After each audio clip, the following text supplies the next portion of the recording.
ভালো ভালো সব রান্না হয়েছে। মাছের তেলগুলো দেখো কিরকম দেখতে, মনে হচ্ছে যেন মাছের ডিম, কিন্তু এটা আসলে মাছের তেল সত্যি। আর কাতলা মাছ, পেঁয়াজ দিয়ে রসুন দিয়ে কাতলা মাছের ঝোল। আর রয়েছে ইলিশ মাছের পাতুরি বেগুন দিয়ে। তাহলে সবার আগে খাবো আমি মাছের তেল দিয়ে।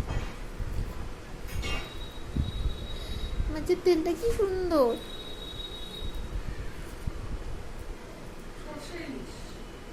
সর্ষে ইলিশ।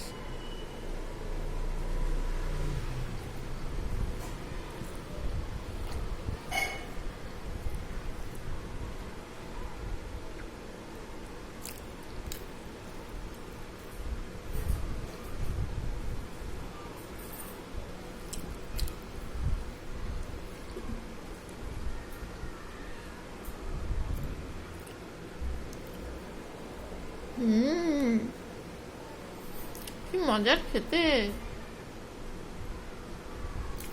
এটা কিন্তু সর্ষে ইলিশ মা বলে দিয়েছে, ঠিক আছে।